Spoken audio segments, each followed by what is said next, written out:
মুহতারাম হাজিরিন, নবীজি সাল্লাল্লাহু আলাইহি ওয়াসাল্লাম উম্মতের জন্য সুপারিশ করবেন।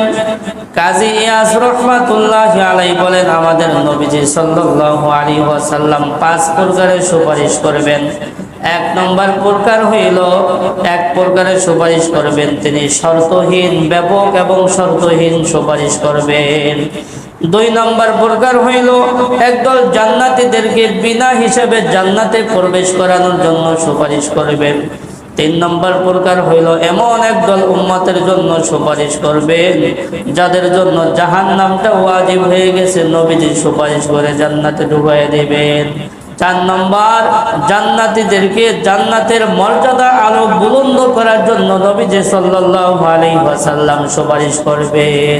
5 নম্বর, নবীজি সাল্লাল্লাহু আলাইহি ওয়াসাল্লাম তার চাচা আবু তালেবের জন্য সুপারিশ করবেন।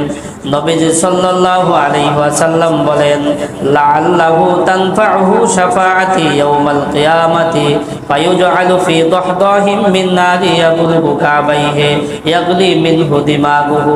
নবীজি সাল্লাল্লাহু আলাইহি ওয়াসাল্লাম বলেন, কিয়ামতের দিন আমার চাচা আবু তালেবের জন্য সুপারিশ করব। সুপারিশ করার কারণে আল্লাহ পাক তার শাস্তিটা একটু কমায় দেবে। সেটা কি বলে, তার এই 2 পা টাকনো পর্যন্ত জাহান্নামের আগুনের মধ্যে থাকবে, বাকি অংশ জাহান্নামের মধ্যে থাকবে না। 2 পা শুধু টাকনো পর্যন্ত জাহান্নামের আগুনের মধ্যে থাকবে। এর তাপটা কত হবে?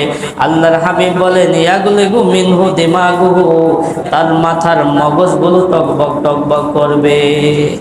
আর যার পুরা শরীর দেহ জাহান্নামের আগুনের মধ্যে থাকবে, তার কি অবস্থা হবে?